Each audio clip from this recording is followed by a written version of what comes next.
Madam, you can start now. Okay, sir.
I think so. There is some problem.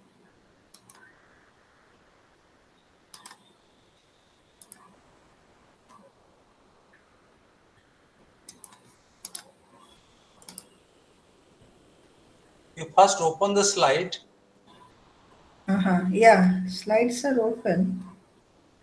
and then present now. And if you click the present button, it will appear there in the screen. Okay. Yeah, yeah. Is it seen now? Yes. Okay. So we are back again. A very good evening to all the teachers here and the students of the class.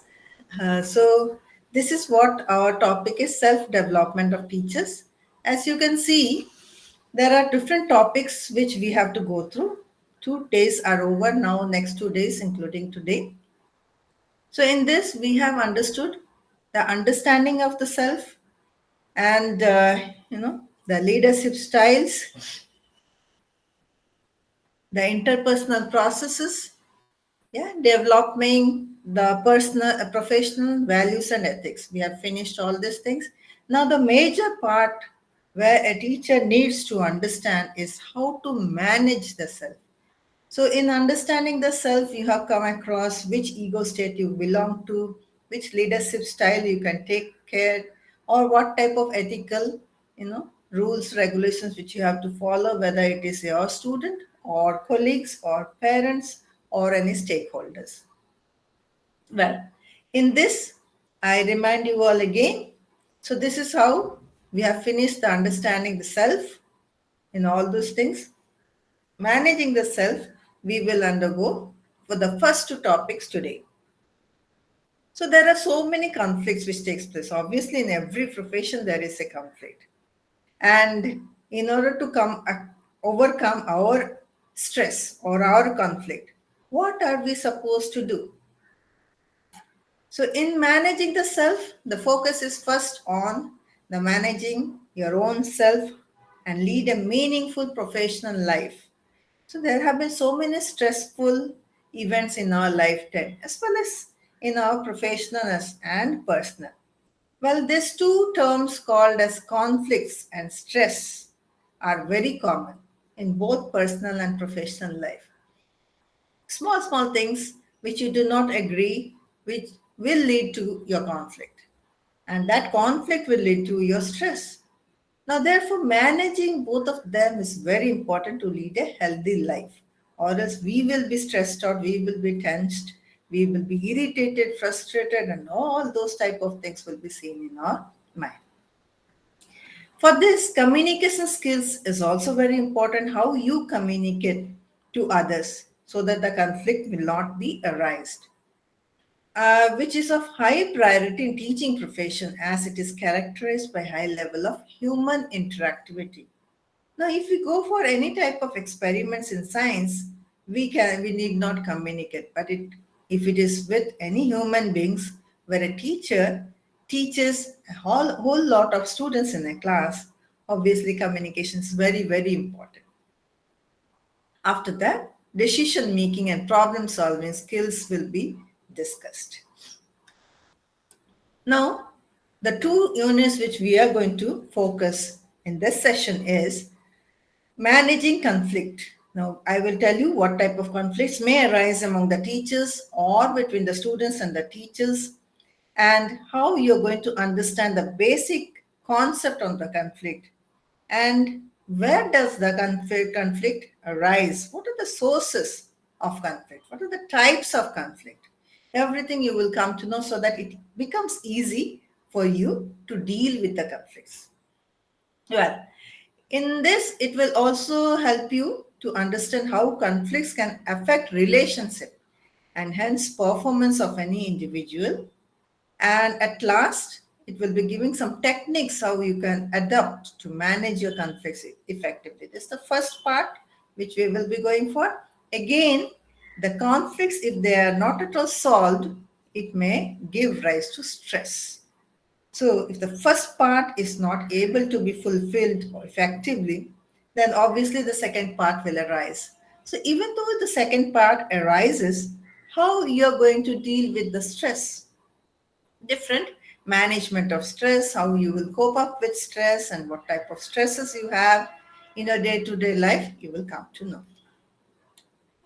So, this is what we are going to understand in the first conflict area.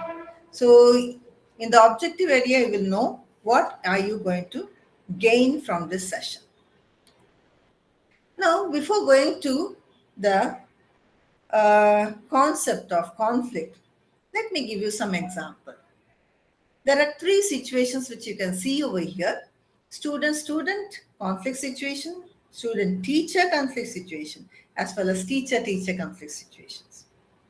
Now, if there are two students, obviously in a class, there are so many students where there are few students who compete with each other. Like, I want to become the first rank holder. So another person is always there at the back of me.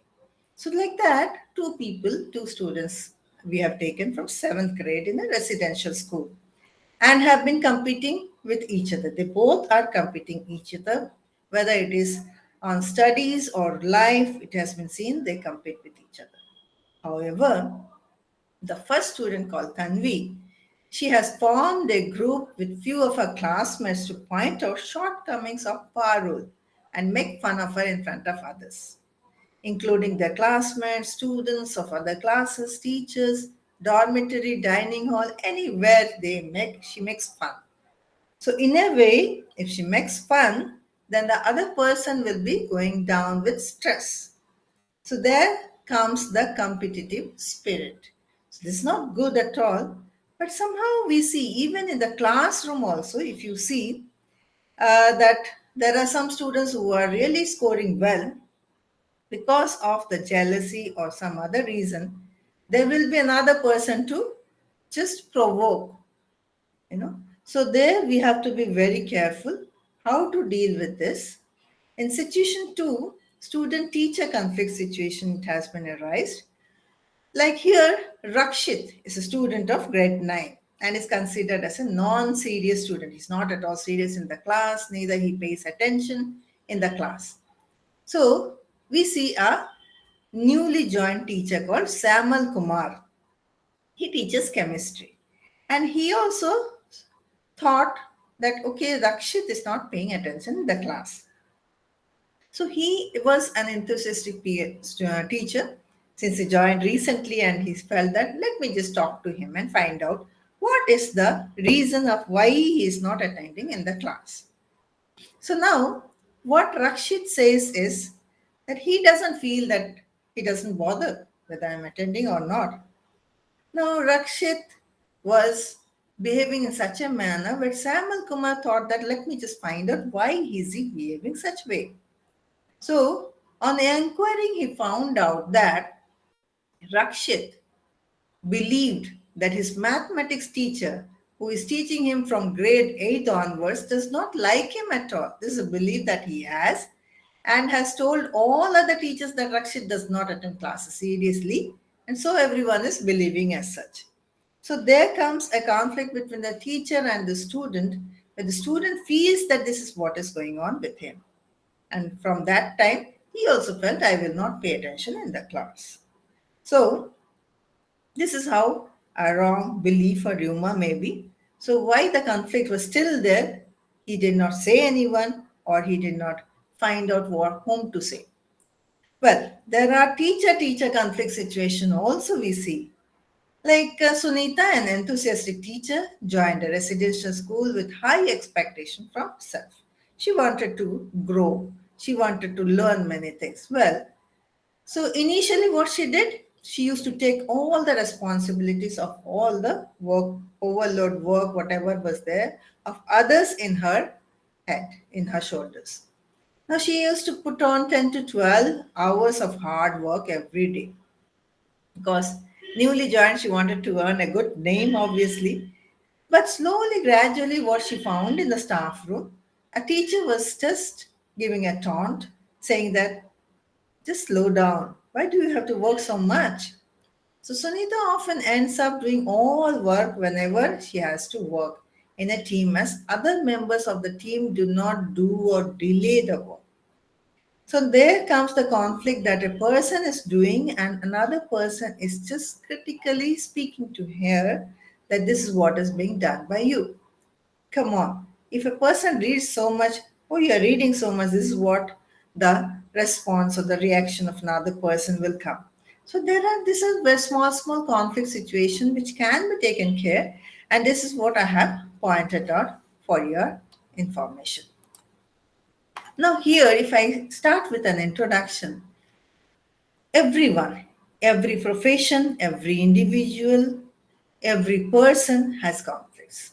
Some conflicts are seen, some conflicts are not seen, some are not noticed until and unless someone comes and tells us. So, if we come to know, then we start trying to help them out. So, there are some objectives which you're going to learn from here. So, first is the nature and meaning of conflict. I'll be giving you a meaning and definition. Then you will be identifying and describing different sources of conflicts. Then you will be able to explain and differentiate types of conflicts and understand the functional dysfunctional conflicts and know different approaches to conflicts resolutions. Very, very important in your day-to-day life as a teacher to come across. Now, meaning of conflict, how conflict arises. Like as psychologists and all, we feel that our thoughts, our ideas, our beliefs, our attitudes, viewpoints, and experiences differ from one another. That is very much obvious.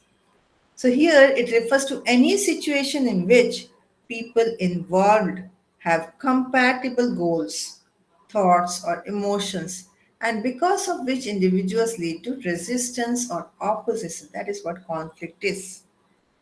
So, conflict, if there is a conflict, what happens? What is the result of? Or how does it take place? It leads to disagreement. There will be no agreement in between two people or two groups or two organizations, whatever it is, or incompatibility. In workplace settings, conflicts affect on quality of the production and productivity of the people involved and also has considerable impact on the mental health of the people directly or indirectly. So if the conflict goes on for days together in between two people, obviously those two people cannot see each other, cannot come across each other. They'll try to avoid, and slowly, gradually, the mental health will be affected. That is what a very big question, why conflict gives rise to mental health and how are we going to overcome it. Now, there are different type of conflicts, different causes of conflicts, I guess. So I may have a goal, my partner may have a goal, my colleague may have a goal, which may not be similar to each other. There are differences in the goal. So, when conflict is caused due to differences in the desired end states or preferred outcomes, which are rigidly incompatible, then there is a conflict. For example, two groups of students wish to celebrate the annual day in school. So, two groups have different ideas, obviously. So their goal is different and where conflicts arises. Number two, differences in cognitive processing. When conflict is caused due to differences in thoughts, perspectives, and ideas. So, first was the result, the outcome. People want it to be different. The second is our own thought processes are different, our perspective is different, our ideas are different. Now, if we are very rigid in broadcasting our views, our ideas, our thoughts, obviously there will be conflicts arising out of it. Now, the third cause may be differences in affective expressions, emotional expressions. When we get very happy or when we get very sad, there are different people who express it in a different way. Now, this type of conflict is caused due to variations in feelings or emotions. So there are expressions, the way we feel or express our emotions are different from one another. Like if I say that a teacher has is very happy because of winning an award or a type of competition.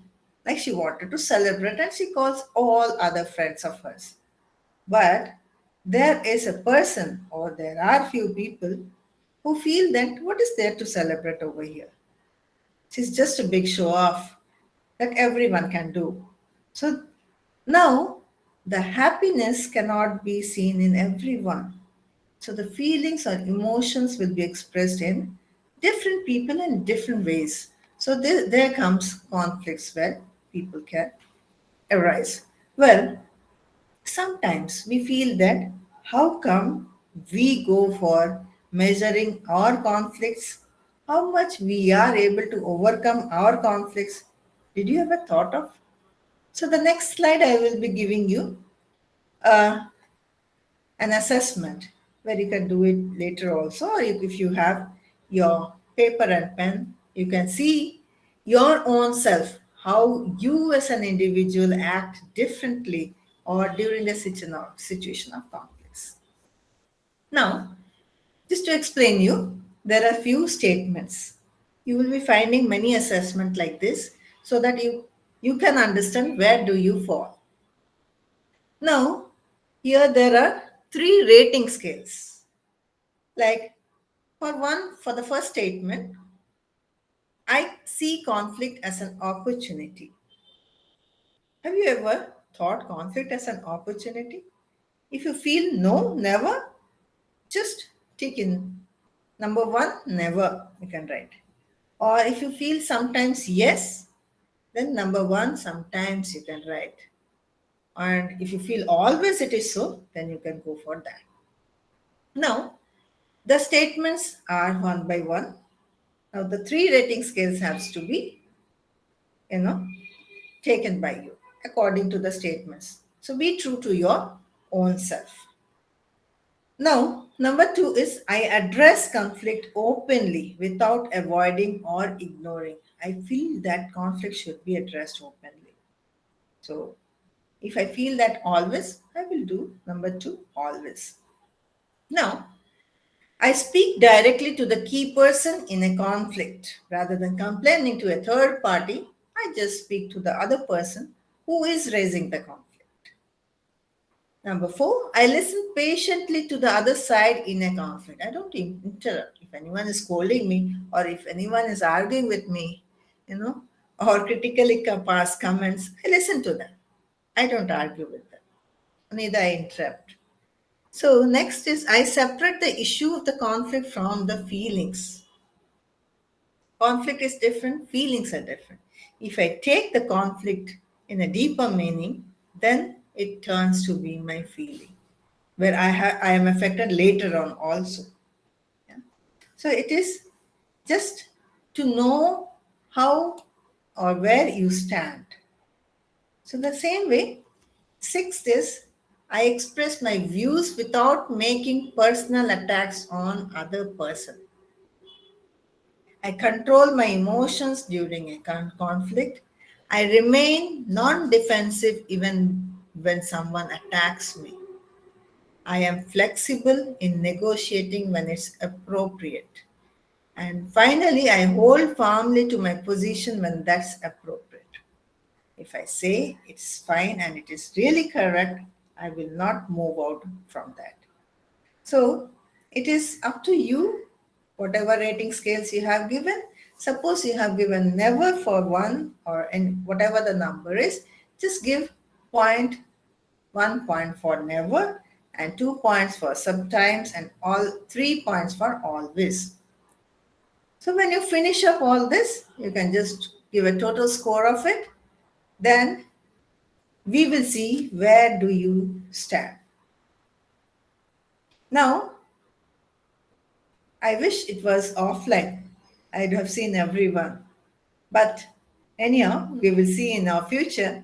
I would like to give more and more assessment to the students to see that where do they fall or where do they see themselves so that they stand up again for more overcoming policies.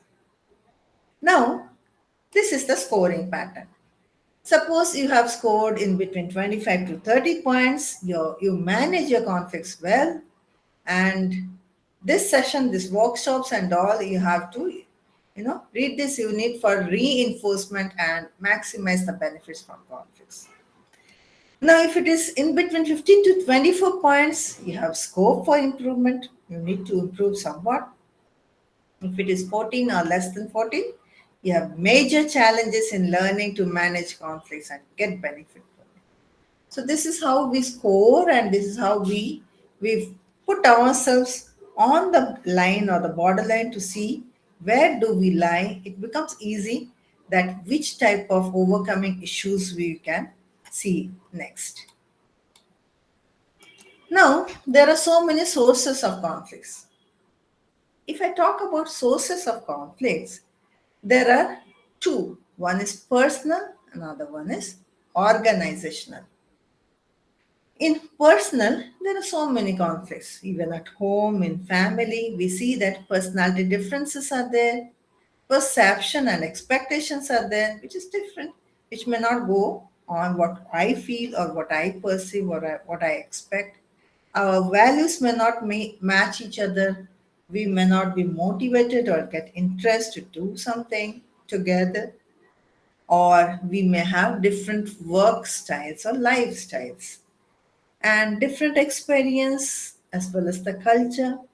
Sometimes maybe we are working in some areas, maybe our life partner is working some area, they have different experience, they go with different cultures. Obviously, there will be some conflict when we meet each other, but anyhow, it can be overcome easily. Now, as far as organizational sources are concerned, it may arise due to organizational structure and processes. Maybe they set a goal which is not incompatible for you. So, goal incompatibility, so uncertainty or job insecurity.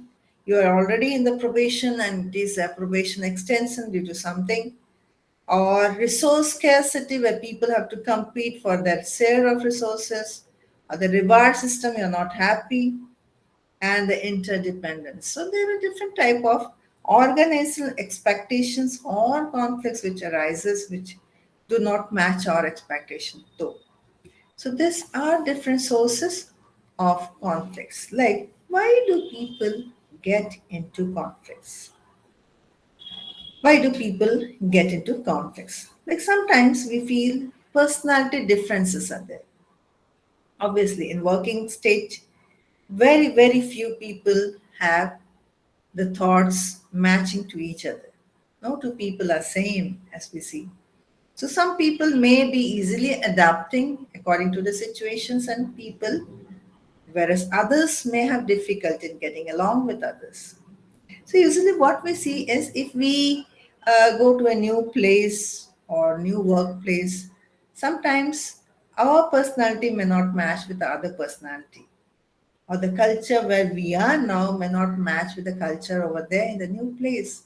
So if there is personality differences and you're able to cope up with, well and good, but if you're not able to cope up with, it will be a discomfort or a conflict may arise. So, perceptions, different family backgrounds, experiences, education, and training results in individuals developing different perceptions about others. So, I am brought up in a family of different background. So, I have studied in a public school, or my education, my parental education is this. So, there are different type of factors which may be perceived in a different way. The values and interest, how much people value me, or how many people are interested with me, or friendly with me, or cope up with me, that also matters. The power and status, if sometimes people say that the HOD is like this, the power is speaking, not the person.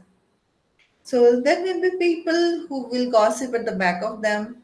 So there will be also people those who feel that just because of the hierarchy status or power, people are behaving like this. So the power and status also, maybe some people, they have the same number of experiences and he or she wanted to be in that position, whereas another person of the same experience is given there. So that also conflicts arises. Scarcity of resources, yes, because it makes it very difficult to manage interpersonal conflicts. So if there are three individuals in a school who are eligible for one senior position, as I was telling now, by their qualification as well as years of experience. So when there are three people, but there is only one position, so the resources are less, so there will be conflict among the people, those who really deserve the post there. So these are the different causes of conflicts. Why do people get into conflicts in a professional manner? Now there are types of conflicts. It's very easy to remember because the topics are very, very easy. Now the types of conflicts, when people with different personalities, background, experience, goals and interests work together, there will always be the probability for disagreement because it's not similar, it is different. So there are different type of conflicts like intrapersonal, which occurs within our own self. We need not see outside. The conflict is within us. So we need to take care of it. Interpersonal, it is always with others. So we need to check. Suppose we behave in a different manner when conflicts arises when we talk to others also. So intra-group as well as intergroup. So within the group or in between two groups. So intra-organizational. Even in the organizational structures, the administratives or other teaching level and all, there's always a conflict over there. When they think of a goal which is going to be a benefit for the organization and they do not do so, there comes the conflict. Okay. Now, one by one, if I go for, suppose you are asked that intrapersonal conflict, how does intrapersonal conflict takes place? Now, it occurs within one's own self when an individual's behavior is incompatible with one's thoughts, goals, and consequences. Maybe some positive or negative which goes on in our mind as such. As seen over here, intrapersonal conflict are of three types. One is approach, avoidance, approach avoidance. We see positive in the first sense, two negative in the second, and one positive, another negative in the third. Okay, so I have given also examples for you so that it will be easy for you to understand. So in approach, two things are there, two options, two opportunities. You like both the jobs. So where will you go? Either this or that. So avoidance, like I have given an example that two negative or undesirable options. Anyhow, one has to go for one, but there are two undesirable options open to you. Like as a teacher, when you don't want to go to class as you are not feeling well, and also not sit idle in staff room as you had planned some interesting activities with students in your class today. So in both the things, avoidance, but you cannot go with avoidance since you are a teacher. So that conflict has to be taken care by you yourself. Now approach avoidance here when we see one positive and one negative outcomes coming out of it. So getting a good job offer but far away from hometown. I don't want to go far away from my parents, or I just wanted to see if I can get some job within my own hometown. So you got a very good job offer, but it is away from your hometown. So here, approach avoidance. So all these three types of conflicts may arise in your lifetime within your own self anytime, but you should be able to compete out of it. Then it comes interpersonal conflict. Well, so I may take care of myself, but what about the other person who is arguing with me, who is not able to understand me? Okay, so this happens when two individuals are involved in a situation and have discrepancy either in their desired outcome or in their thought, interest, perspectives, or feelings. Now, for example, I have quoted down two people competing for the same position. Very often see two colleagues having different viewpoint about how a group of unruly students have to be managed, or two students have fighting for their teacher's attention in the classroom. There will be some disturbances, like there will be some conflicts.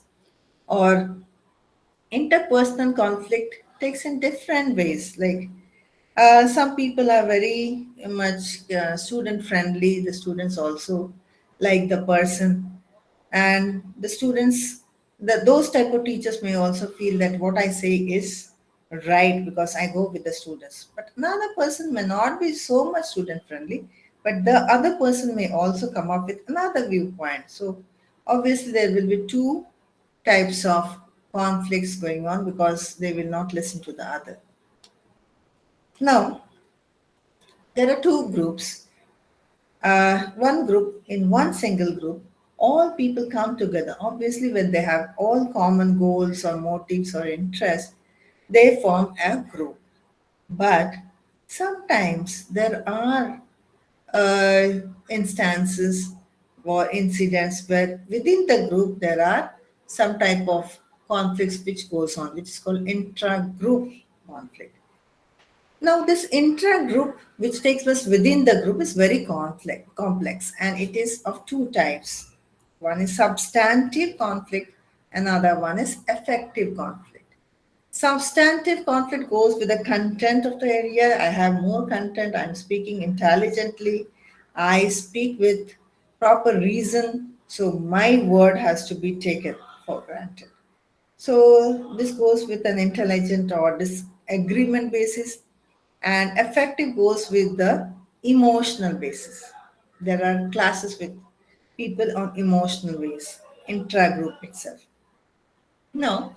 For example, I have given your school has been chosen to participate in the upcoming state level exhibition where the winning school team, our teacher and students will be sent to represent the state and participate in the national science exhibition. It's a very good opportunity for the students as well as the teacher. But there is a disagreement within the same group inside. So between there are some four science teachers. They wanted to give their own experiments which has to be chosen. So if they do not come to a proper conclusion, obviously the conflict will be rising to a great nuisance. So here the first type of conflict in an intergroup is substantive. Here people are very much intelligent. They have all experiences, but they're not ready to accept the other person's viewpoint. So that is where the group conflict, intra-group conflict takes place. Now, in inter-group conflict, when a group of individuals find in each other similar interest, choices, likes and dislikes, motives, etc., and thus bond with the others. So maybe two groups are almost having two similar features, but there are also some needs, some motives, and some choices which do not club together. So there rises one conflict among the groups, in between two groups. So, for example, you may have noticed in your school or classroom or hostel, two group of students engaging in fights or quarrels. It's very common in the schools, especially in the residential schools, because of the incompatibility amongst the two groups. So, this not only affects the individual level but also the group level as a whole. So here, the group conflict, whether one individual of one group has a conflict with another individual of another group, but there, not only the individuals are affected, whereas the whole group is affected. So both the groups are affected in this way. Now, intra-organizational conflict. You may think that what is it? What type of intra-organizational conflict takes place? So here the concern is primarily at the level of the organization. It doesn't come with the individuals as such. So when the organization level, whether it is in a school, obviously I'll take teachers who have been in the school for many years with the teachers, have conflict with the teachers who have joined recently or transferred recently or having very good appreciation. So they may think that, okay, what is it? So he has come from that organization, but within the organization there is a conflict. They may blame the administration, they may blame the management. So there are different type of intra-organization conflict. Well, I will go with the three. One is vertical conflict, where the hierarchy in an organization takes place, superior subordinate level. So just because of the hierarchy, the conflict arises. Horizontal conflict, conflict between employees or departments on the same hierarchical level, maybe one department, take it for English or maths or science, whatever it is. So here conflicts between teacher and teacher, students and students. So in vertical, it is teacher and administration or teacher and HOD, or with other vice principal or principal. It goes with the organization level of hierarchy. Whereas in horizontal conflict, it's the same level like student or teacher there as a conflict. Then comes role conflict. Sometimes we do not know what role we are going to follow. So, when individuals in the organization do not have clarity about their specific roles and responsibilities, and all feel and think that they are all of the same role, well, all are teachers. But sometimes inside in the school, the teachers are given different roles. So, if they do not know or they are not aware of the particular role, obviously there will be a conflict raising out of it. So, in terms of conflict, how many conflicts types are there? There are intra and intergroup, and intra-organizational conflicts. So now, functional or dysfunctional conflicts. This conflict also we cannot take it always in a negative sense. Sometimes some conflicts also functions well, and some conflicts do not function. So if they are functional or from the conflict, I want to learn many things or I want to, you know, exhibit some of the things or whatever critics or conflicts takes place or whatever the disagreement takes place, I should learn from it. Then it will help people to take quality decisions, encourage creativity, innovation, interest and curiosity among people or members in the group. Maybe there is a conflict between two teachers and one teacher remains silent just to see how other teacher is responding or reacting so that what can be learned from it. So this is a way if in the functional conflict you can improve your awareness, if you also fight or if you also argue or uh, you do not agree, then maybe you may not be aware of what you are saying, but if you are keeping quiet and you try to change yourself, obviously there will be improved awareness of yourself, expanding analytical thinking. You will be thinking what is the cause of it, diffusing tension and increasing group cohesiveness. Well, tension may be less, or the person who is going against you may come back to you saying that, okay, you are not responding or reacting to it.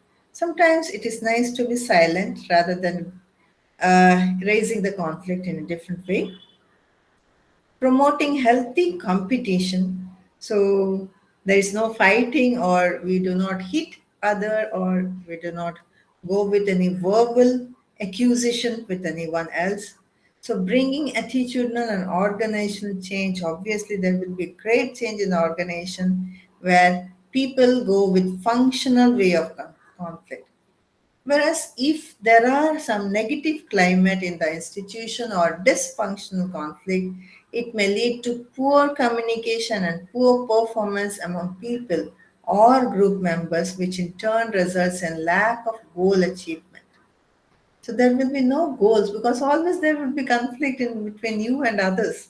So now if there is a conflict, there is nothing to learn from it, whereas you are stubborn to say whatever you feel is right, then you will have decreased communication. You will be only stuck with that statement. You will not be able to make the other person understand, or decreased trust and cohesiveness. So no one will trust you, no group cohesiveness will be there. Yes, the tension will increase, decreased satisfaction and high attrition rate will be there. So there will be different uh, negative ways which will be affecting if there is a dysfunctional, whereas we teachers or we in a profession, anywhere in any professional services, if you take it in a functional way, obviously there will be growth for you. You may be hurt, but if you are taking in a positive way, or if you feel that let me learn from it, let me overcome out of it, then there is always a growth for you waiting. Now, there are different approaches to conflict resolution. If there is a conflict, how do we resolve it? What type of approaches we can take to resolve it? So, in professional relationship, managing conflict constructively and effectively negotiating are crucial two dimensions which can be used to classify different conflict management styles. So these two are very, very important. One is managing conflict constructively. Work on that conflict rather than being stubborn to go with the same decision what you have taken. And if needed, negotiate on that. Both the parties have to negotiate. Then only there will be an effective result out of it. Now, the first, there are two things. One is assertiveness, which is concern for self, and the second is cooperativeness, which shows the concern for others. So, assertiveness is very much, I have mentioned in one of the sessions before, that we should be assertive. So, when we think about ourselves, when we love ourselves, when we take care of ourselves, and we would like to take care of others without hurting them and be fine, that is what assertive is. Where your own needs are taken care with much concern to yourself rather than anyone else. Cooperation is seen when you are concerned with others or you want to fulfill others' needs. That is what you try to cooperate with them. So now you can see the diagrammatic representation here. So in this, there are two types as we have taken. One is assertiveness, one is cooperativeness. So in individual conflict management style, there are five. You can see high, high, high, low, high, low. Like if you see this one, the if the assertiveness is high as well as the cooperativeness high, then how can you manage the conflict? By collaborating both together. So one of the major way or management style of an individual is collaborating. So you are concerned with yourself as well as you are concerned with others. Then it is easy to come out of what conflict is among both of you or individually. Now, sometimes we see that we have less assertiveness and high cooperativeness. Sometimes we are not much concerned about ourselves, but whereas we are concerned about others. So there we try to accommodate with the others. Whatever others says, we try to feel that okay, fine, I will do it, whatever you say. I will try to arrange, manage, I will try to adjust. So this is where you're not much concerned to yourself, whereas you're concerned to others. Well, sometimes you are concerned to yourself and not concerned to others. That is what you compete with others. There comes competition. This is different ways of how you manage yourself. You compete with others. Now, there are ways where neither you are concerned with yourself nor you are concerned with the others. That is the place where you start avoiding. So, you do not want to come into the picture. But if you take all together and an average, maybe somehow you're concerned with yourself and somehow you're concerned with the others, in an average manner, there is the time where you compromise. So, in this five types of management style we have discussed, so we will see how we are going to do it, right? Now, here in this five times, there are different strategies used in situation for resolving of conflicts. When to use, when not to use. This is very important. Please keep it in mind that if you take the collaboration style where you feel that you are concerned with yourself as well as concerned with others, that is very much done. So, here, when issues are complex and require input, commitment is needed, dealing with strategic issues, long term solutions are needed, and there is time. Then only collaboration may take place. And that is the right time to go with this style, that is collaboration style. When not to use, when there is no time, please don't use this style of collaboration when there is no time with you. Others are not interested and do not have the skills. Conflict occurs because of different value system.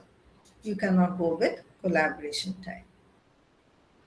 Competition, obviously, when you are with yourself and not with others.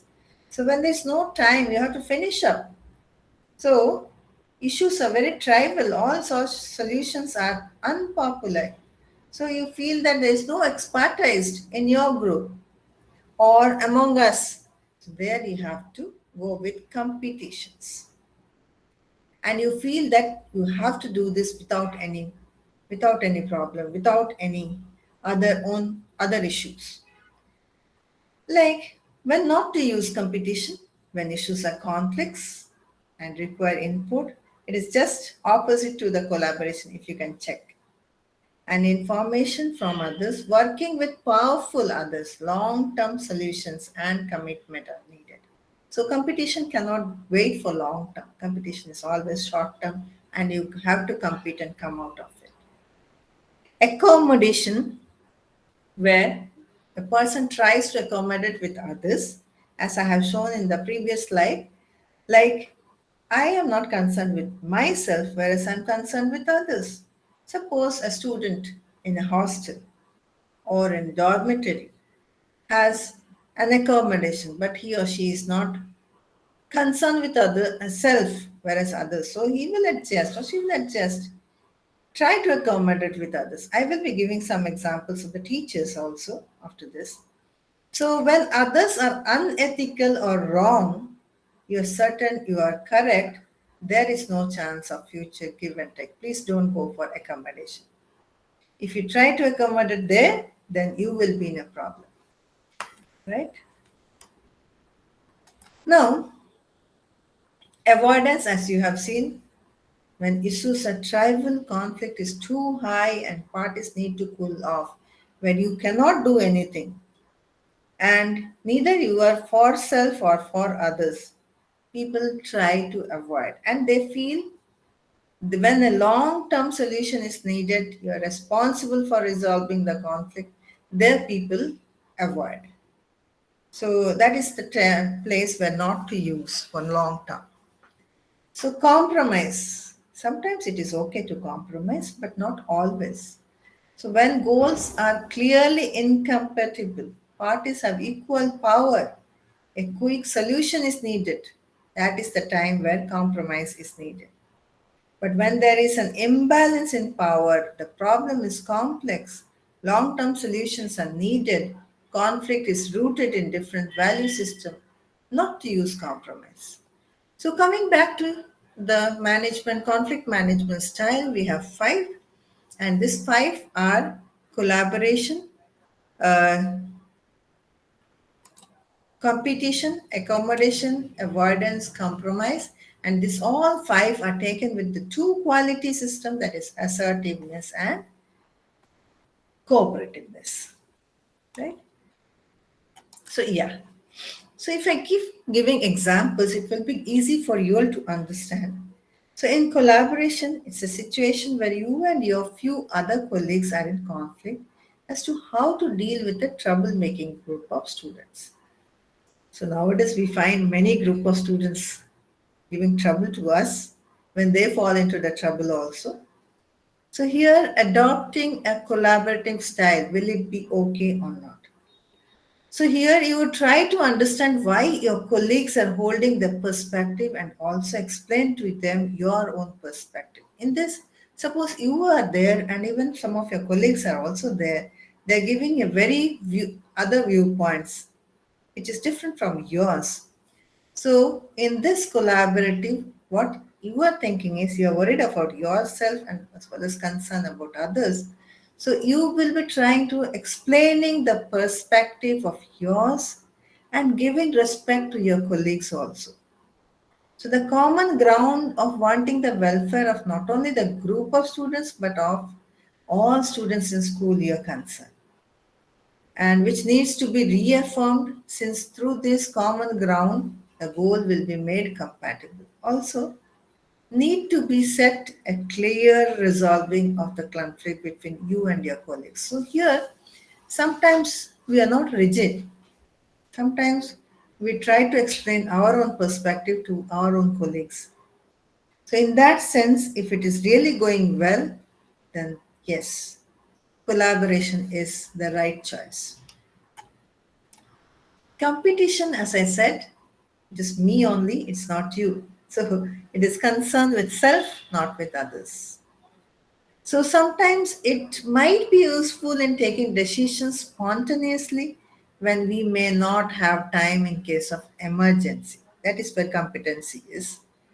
Uh, for example, Mrs. Sisodia is the head of a residential school. So within her school, she's facing several conflicts. Obviously, the heads will be facing many conflicts than others.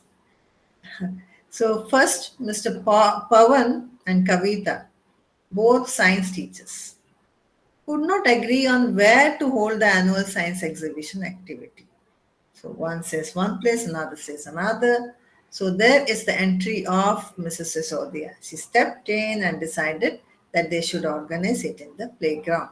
So time is less, but they are going on with conflict. So there comes the competition where one tries to say that this is what.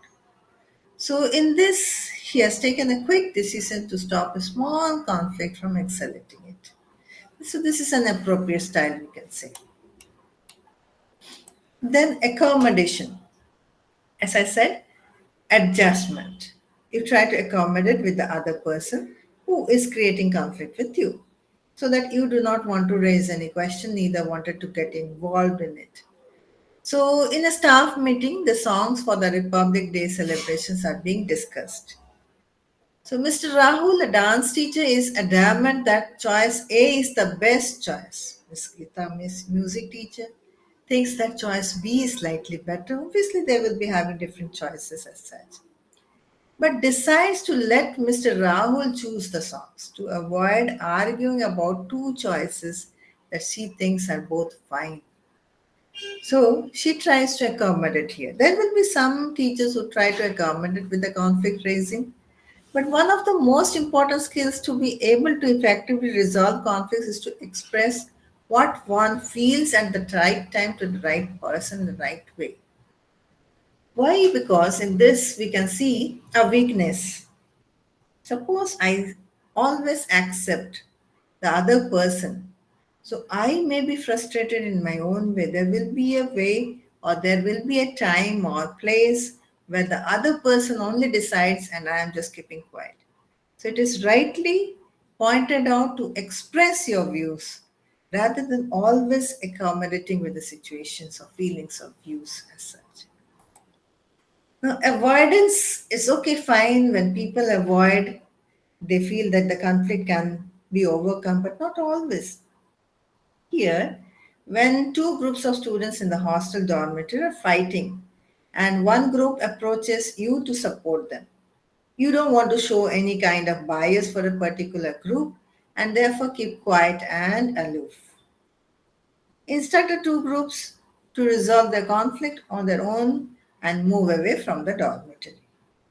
This style helps to give some time to individuals involved in the conflict situation to calm down and recover or see things from different perspectives. This very few seen because as teachers we don't avoid. Since I found this example to be a peculiar example, there are people who avoid because why do I have to involve myself or why do I have to interfere myself? You people are fighting. You just do it by yourself and come out of it. So this is where it is an avoidance character or example of conflict. So the last one is compromise. Yes, sometimes it's needed to compromise because we cannot just go on with the conflicts for days together and hurt ourselves. Now Roma and Chetan are in charge of the mess budget for the next quarter. Roma wants to keep Italian food for children for Saturday, Sunday, while Chetan wants to bring the different Indian culture. So they may have different taste. So what they did is okay, you can do it for this few days, I will do it for this. So both of our tastes are coming to the picture. So this is where if we compromise ourselves, obviously we will be coming out of any type of conflicts which may rise among us. So this also focus on the negotiation where both the parties work together to satisfy or find an acceptable solution which everyone can minimally accept. Right? So that was all about conflict. Now we enter the next and very important chapter of managing stress. Now, till now, you have come to know about conflict, sources of conflicts, causes of conflicts, and from all this, you will be even different styles of management of conflict styles. So now you have to be quite attentive, saying that what is stress and how it can be managed. So many stress management workshops are taking place, but still, when we come under stress, it becomes difficult to come out of it. Let me see how I can help you out. So, stress has its origin in the Latin word strictus, meaning tight or narrow. Stress is not only which takes place in the emotion, it also takes place with the body. It tightens our muscles, often occurring when a person is under stress or anxiety or depression. Well, for example, muscles tense up when you were up on a stage to make a presentation. You feel nervous. Many students will be feeling nervous, even teachers also. They teach very easily, very smartly in the class, but when they go and face the audience, there is some stress lying there. That is irrespective of our age. Many have experienced mind going blank when appearing for an examination. I have met many students. They say that, ma'am, I studied very well, I have given so much of time, but when I went and sat in the examination hall, I was blank. I could not remember anything. This is what stress. Maybe the stress of the subject, which was tough, made them to think of all these things. Now, underlying reason for these reactions is stress, a feeling of emotional or physical tension, both the ways.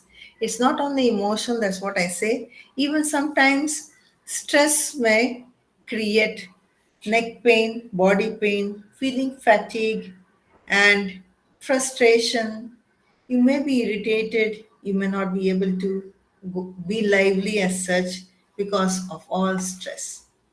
So, we will see how we can manage ourselves.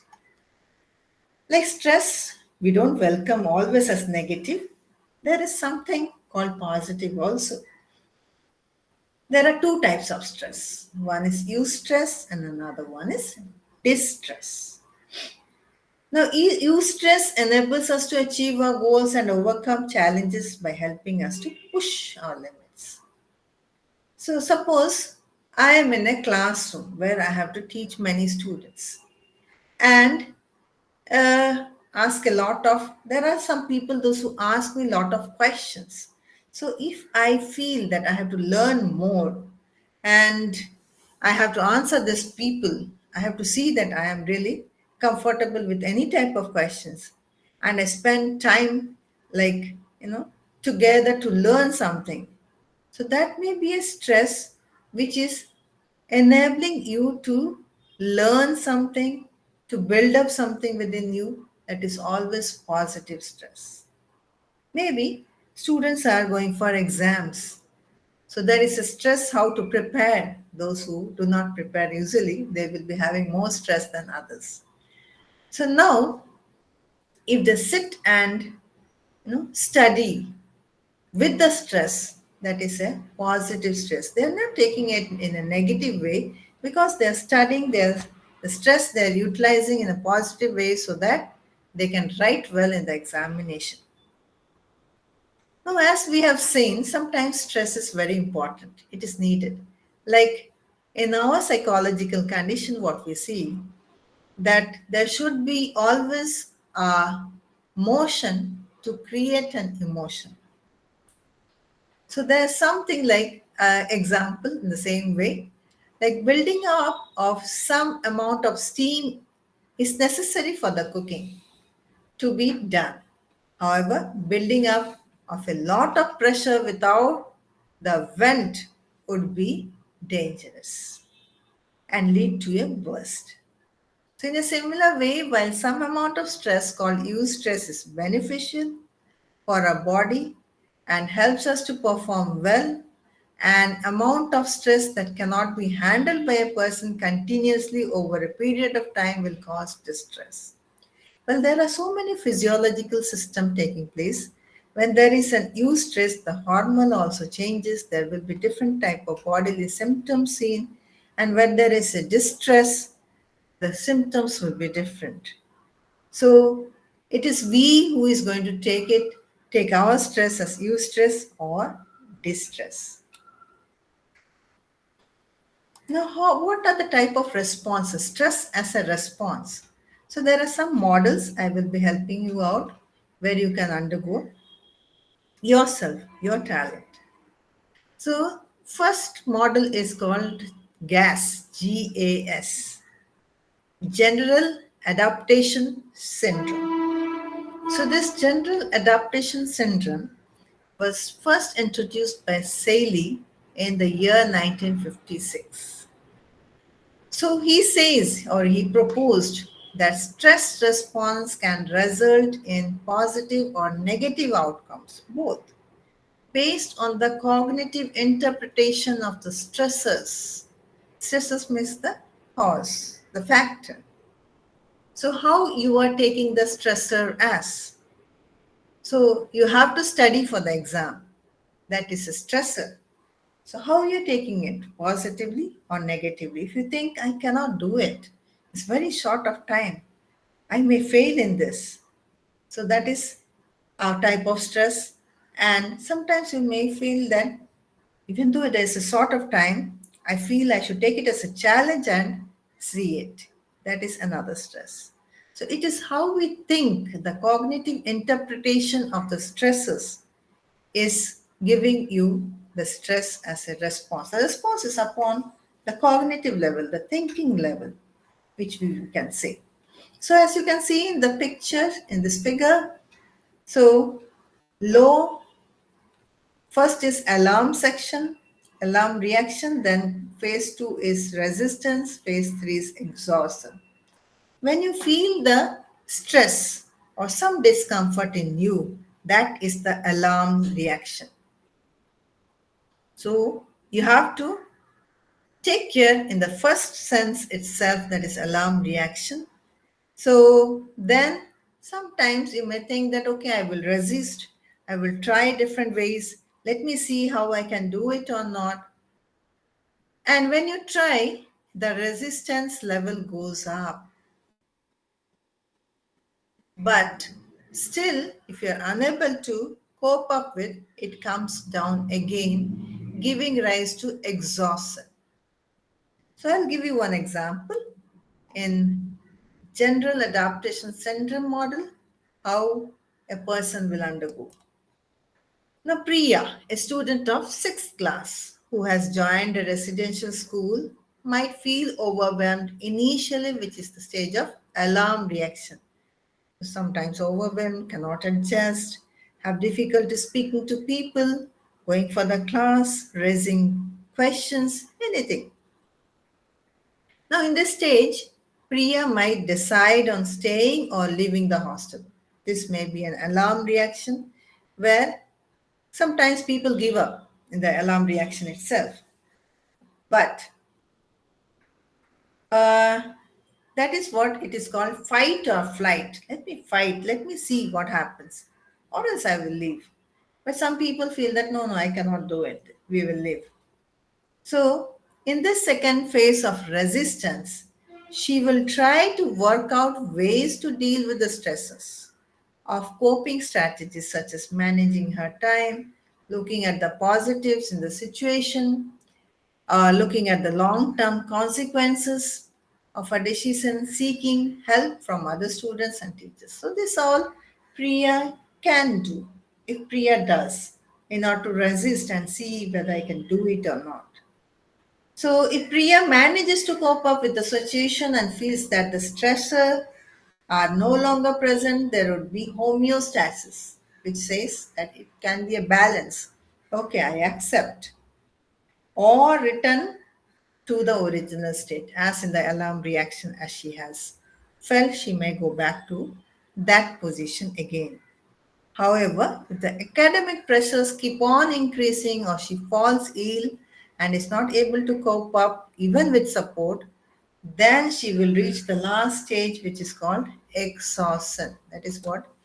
Alarm reaction, resistance, and exhaustion. Here, she will give up. But after some time, Priya might even reach a stage of burnout, a sign of having been in the stage of exhaustion for too long. Suppose her parents say, come on, Priya, you have to do it because I cannot take you to any other schools now. We have already shifted to you for 3 schools already. And now you want to go for another school. So that same exhaustive stage will be there for Priya for a long time. Then what will happen? It will be a burnout time. Now, chronic stress, being under stress for a long time, can lead to serious health consequences, which may lead to different type of problems also, mental health issues. Now we will come to another model called as transactional model of stress. So this transactional model of stress was introduced by Lazarus and Folkman in the year 1984. Here, they have given the emphasis that appraisal of the stresses will be there. Appraisal of the stresses, whatever the stresses, whatever the factors are giving stress to you, you should appreciate. Then only you can go. Now, here, all of a sudden, COVID situation, Corona, who knew that it will be going on for days, months, and years together? It was a tough time for the teachers in online mode. And it was more tougher for those people, for those teachers who did not know about online mode or technology at all. So they will be feeling more stressful even as it is seen in this first category. Now, reflect for a moment about how you were required to make that shift. Many researchers have come across, they said, yes, it was overwhelming. We didn't know how to come up with, even the students were not at all paying attention. So, this is the same thing where I am seated. So, I am occupying the teacher's level and others are occupying the student's level. So you can imagine the stressful situation that takes place. Okay. But still, I feel that there will be primary appraisal. Yes, it will be okay. Let me learn from it. Let me see how much people are benefited from it. So it can go with appraisal and reappraisal till the stresses are out. So that is what Lazarus and Folkman has told, that you can appreciate yourself, bring positive sense so that you can see that the stresses will not affect you more. Now next is model of stress by Pestonji. This is one of the Indian model in the Indian context in the year 1992, and according to Pestonji, social factors play a pivotal role as a stressors in human beings. So it's not individual factors. He says it is social factors. And according to him, stress in life originates in three sectors: job and organization, social sector, and intra-psychic sector. Now, in job and organization, it is dealt with the environment. It is not individual again. Social sector, it will deals with the society where you live. Intra-psychic sector, it comprises of the temperament, values, and abilities of the place. So here, Pestonji has given three factors which are of social in nature, not of individuals. Now see, there are different sources of stress. You can find out which source of stress you have come across. Now, there are three types, three sources here: environmental factors, personal factors, socio-cultural factors. So, in environmental factors, just imagine you are in a classroom, or you are in the staff room, or you are in the campus. So, there you will be seeing the generic environmental conditions, which is obviously which does not changes, and there will be specific ones like maintaining discipline and norms of the school, like expectations from the administration or management, the working conditions, large classroom size. Sometimes the classroom size is very large, and poorly ventilated classrooms. It happens to some schools. Availability and accessibility of resources are less, maybe. Classroom transactions, student behavior, motivation is less. Socioeconomic conditions of students, which we cannot change, it is already with them. Changing pedagogical discourses, taking in the moment decision. Sometimes teachers have to take the decision at at that moment itself. They cannot wait for other moments. There are something daily hassles confronting time pressure and workload demand. So there are so many environmental factors which are specific in nature, and the teachers have nothing to do in that. They have to go on with it. Navigating relationship with administration and colleagues, environmental factors are maintaining discipline and norms of the schools. It's almost the same thing which we can see whether it is administration or in a generic condition. And we will come to the socio-cultural factors. In socio-cultural factors, rapidly changing world that is moving towards technology. So this is where we need to change ourselves, or if we cannot, then we will land up to stress. Changing ideologies and values, social pressure from peers, community, and society, cultural constructs of expectations and demands, social status of teachers.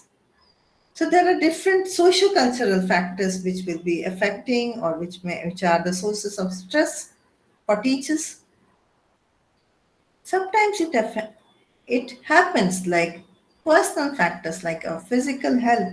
We may not be fine, may not be healthy, we may be just because of stress level, we may suffer from any type of physical disease.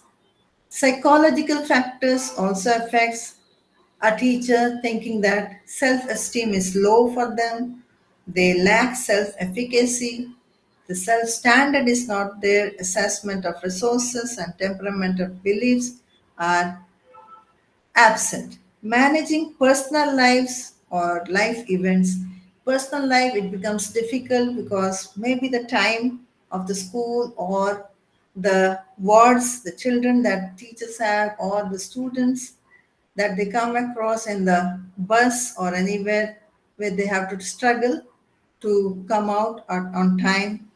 So managing personal lives is really difficult, and life events sometimes maybe our personal lives are very much stressed out at home where people don't understand us, or we have to struggle much, and we are not capable of making people understand according to our ways. So there are so many factors which you can add also some more as per your thoughts.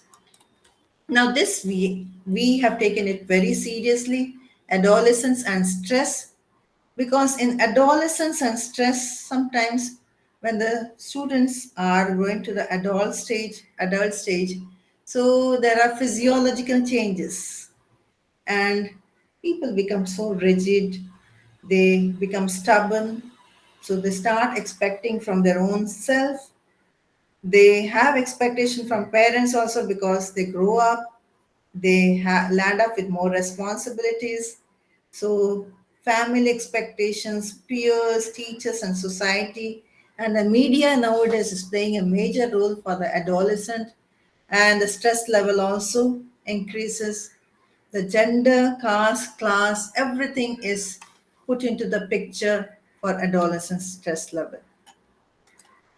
So the effects of stress, there are many, it depends upon the intensity of the stressor, duration, how intense it is, how deeply the stressor has affected you, or how long you have been affected, how much, what is the continuation of the situation, and what is the predictability, whether it will be really coming across, or you can overcome, or you can control, where there are factors like socioeconomic conditions of the families children are coming from to the administrative demands placed on them. So there are different types of just common effects. I will be giving you major effects of stress, what happens when stress level is there.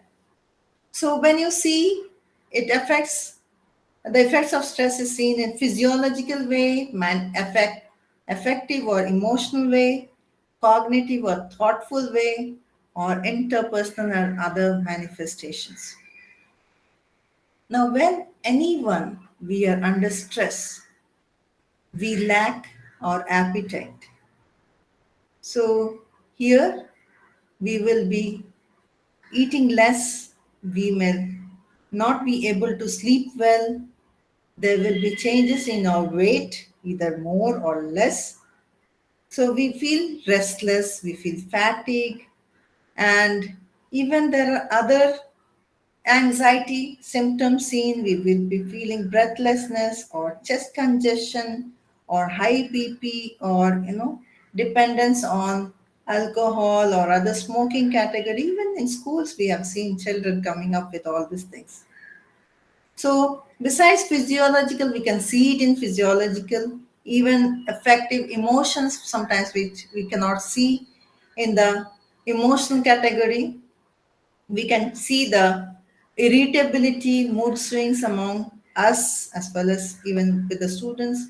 Sometimes we outburst with the crying spells. Sometimes we feel like some people say that, ma'am, if I can cry loudly, I'm so much stressed out, like they feel angry, frustration or guilt may be seen.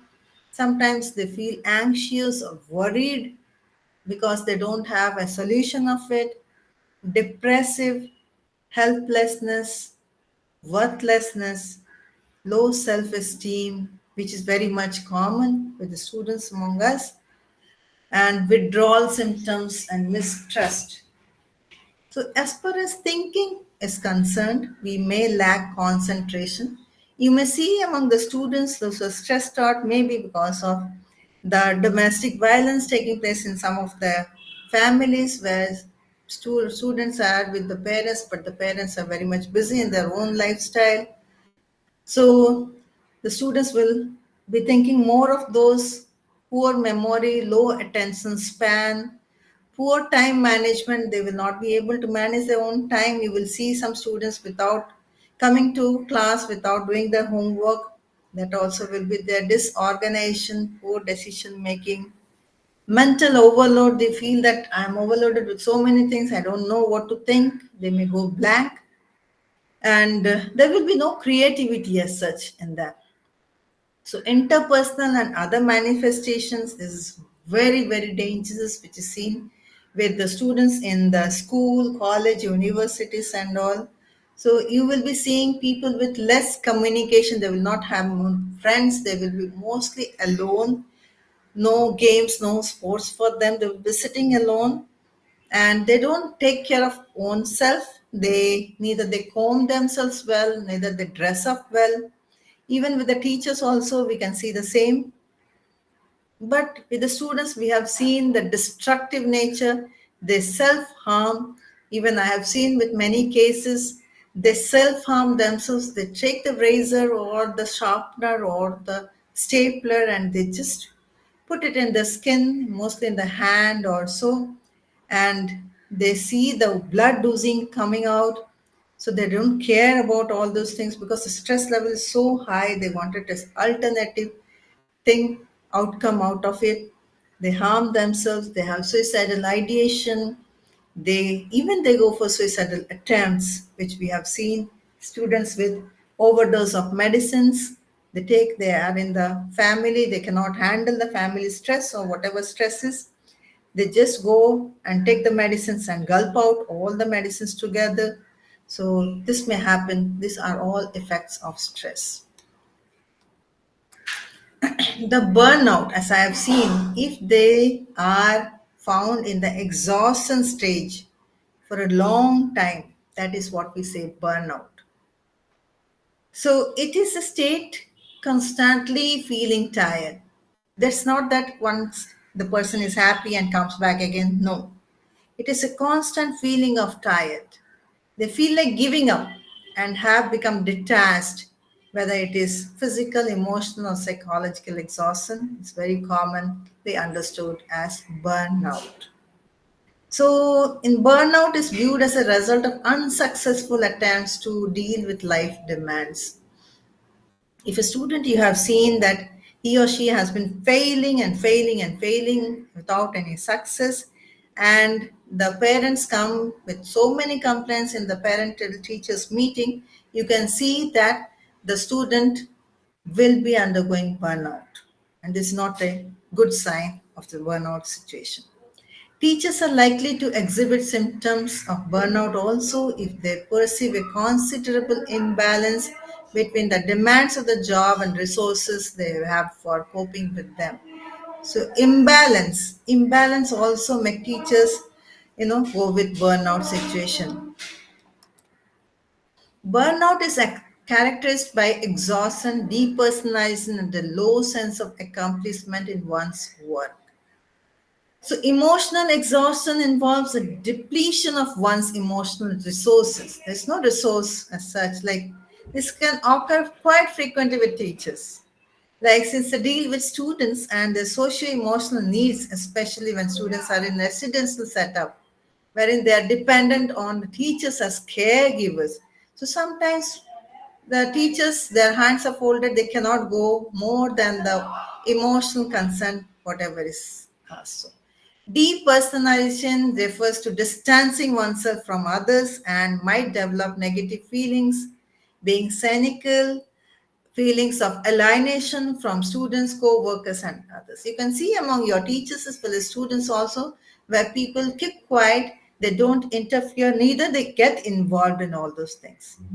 So this depersonalization leads to low sense of accomplishment and among the teachers as well as the students in the society. Now let us go with the coping strategies to deal with stress, which is the last of the session. So we need to cope up. We cannot go with the stress for a long time. We need to have a healthy and happy family. We need to be happy sometimes. So first I will talk about effective coping mechanisms. And this effective coping mechanism, it deals with feelings and emotions. Again, effective means it is emotions, and here we need to vent out, we need to speak out to someone, we need to share our stressful activities. So a teacher, as teachers, we also need to practice mindfulness. We cannot be with the past thinking about it, overthinking, or with the future with some anxiety. We need to be at the present, and mindfulness and self compassion. We need to talk about ourselves. We need to see that we are more self compassionate than anyone else. So, in the case of supporting a student who is stressed out, so what you can do is you listen to them why they're stressed out. This is the great support you can give as psychologist or counselor. This is the first thing that we do, that we listen to them. When you listen to them, a person feels very much at ease or relaxed, thinking that there is someone to listen to them. So you can also test yourself when you do it with your students or with your colleagues or with anyone who is undergoing stress. So please do not judge them while listening to them, because if you start judging them, then the other person will stop telling you, because there's nothing right or wrong. They have to find out what is right or wrong, because until and unless there is a professional person, kindly don't to take it into judgmental manner. This is, we all are non-judgmental, and this is how we can help people out. Behavioral coping strategies in this context, yes, our behavior changes. So, how will it change? When we go with some exercises, here I have given importance to yoga because it is an excellent strategy since it combines the benefits of exercise as well as mindfulness. If you sit quietly with your eyes closed and concentrate on your breath, the inhale and exhaling taking place, you will be very happy, like, because other things will not be disturbing you. And it is very challenge. Even sometimes I tell my students, can you just sit quietly without thinking anything, blank state? It's quite challenging. So if you sit quietly without thinking anything, the next moment you will be more with positive effectiveness, because there will be nothing to disturb you when you're blank, right? So sometimes what we say is some techniques like reinforcement, some appreciation will be also helpful. Like conditioning oneself. If I feel, if I am doing this, I will be conditioned to that, and that will be an habit. I will be able to change my behavior to something else. So there are so many things which will come up, because, and you need to see how your behavior coping strategies take place. Now, cognitive coping strategy, yes, we go with a therapy called CBT, which is very famous. That is the base of the therapy. Cognitive coping strategies. Even cognitive wills means our thoughts, our thinking patterns, our beliefs, our attitudes. Sometimes we self-talk, to guide ourselves. And internal dialogue is very much needed, as well as how we perceive. So, have you ever heard of the saying, like, I just mentioned this, not true, because I like it. If you think you can, you can. If you think you can't, you can't. So, this is what very much your thought process is. If you feel that, yes, I can, yes, there is nothing which is going to stop you. But once you feel that, no, I can't, I don't know whether I will be. So, any negative thinking pattern will stop you to go with the positive ones, and that is the place where stress will enter. Self efficacy, our belief in our capabilities, plays an important role in coping. Because the more we expect from ourselves, we cannot express the same with others. Because I know how to come out of my own self, I don't know how others are going to come out of it. So we should love ourselves. We should have that effort that, yes, I believe in myself, I can come out of any stress. Now, breaking the task into smaller parts is an effective technique since it helps us to realistically assess the stressor. Now, for example,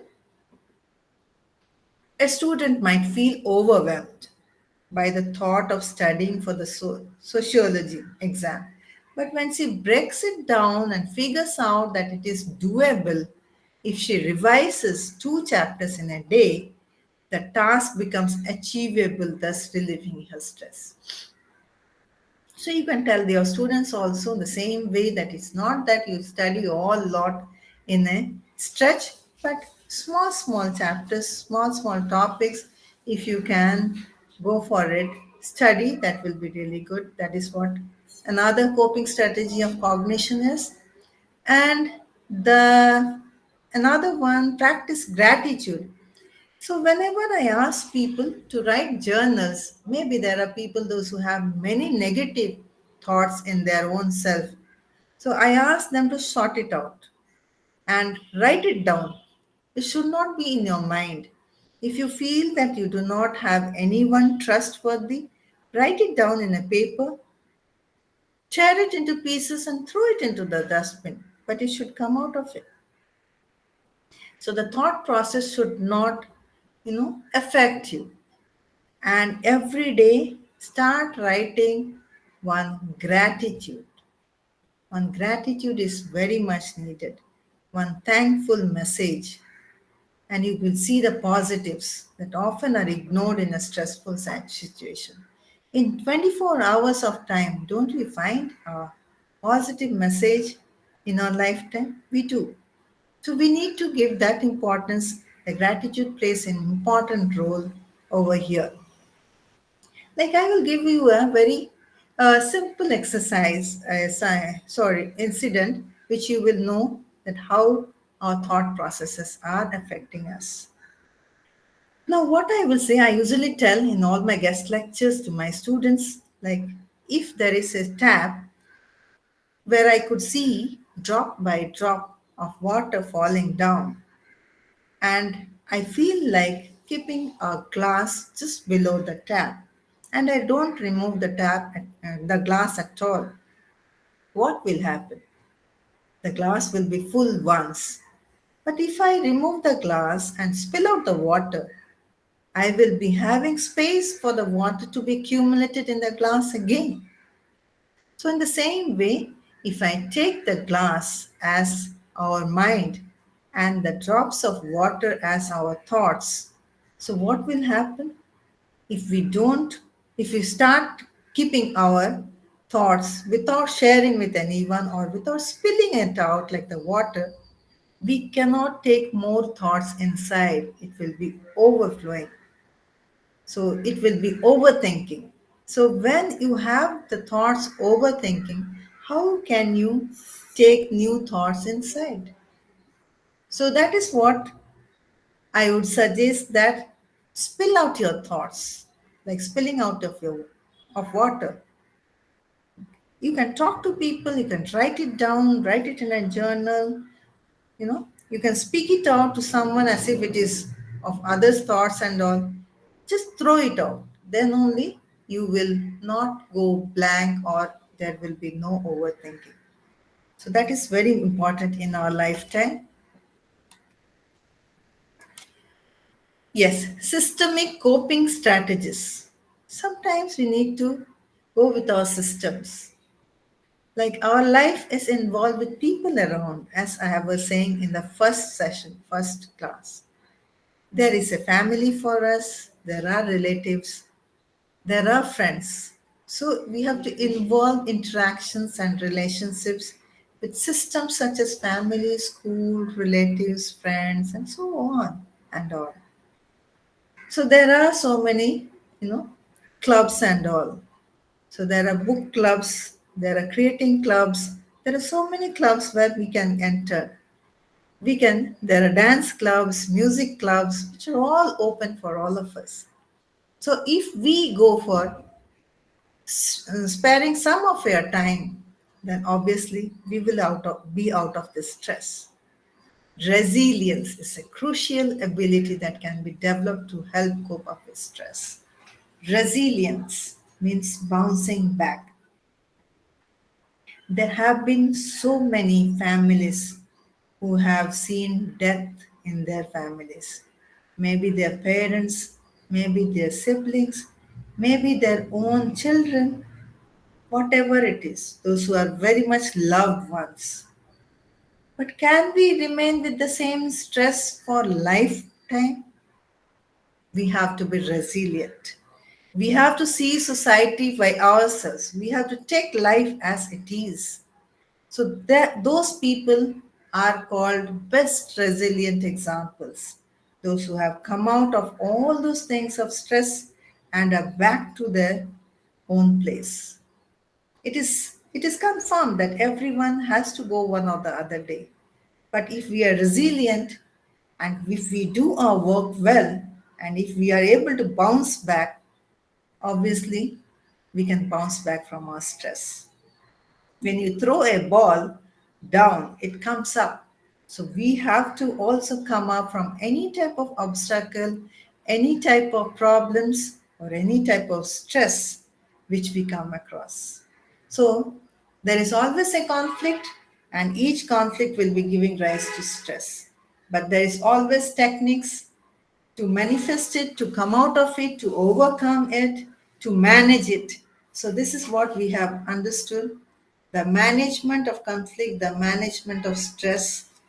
And it's not only in the personal level, but also in the professional level. We can see that how our stress is being managed by us and how we as teachers help our students to manage their stress. Well, finally, I would like to say that as teachers, we are the leaders, which we have already said. Now, there may be so many students, those who have lack of attendance or maybe somewhat distracted, maybe have lack of motivation. So here, if we call them separately or if we tell them what is the reason of it, what help can I give you? So that will be a great, great stress relief for them. I would like to jot down some points like today, when I was in the university, there was a student who came to meet me. So he was telling, ma'am, I wanted to learn biotechnology or anything related to biology. You know why? Because my biology teacher used to appreciate me in the classroom for answering questions. Or she used to call me and say that this is what you can do. So I really love the teacher. I respect her. And that is what I respect the subject. Please remember, when students love and respect the teacher, they do respect the subject, and that becomes the career. So thank you so much for your constant listening, and hope whatever I have shared today will be helping you out in your professional level, in your personal level to come out of it, and you will be having a very good professional life in your schools. Thank you.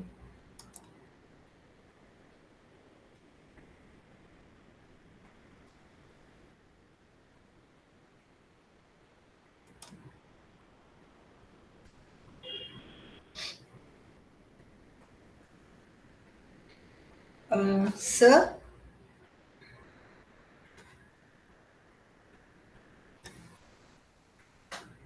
I'll just find out because no one is seen here.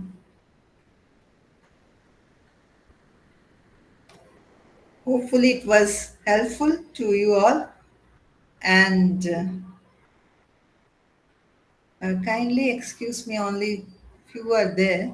I'll just find out from Sir what if there is any problem. Was I audible?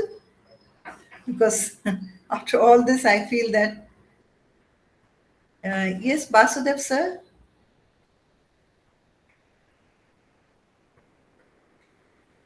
Santi, sir.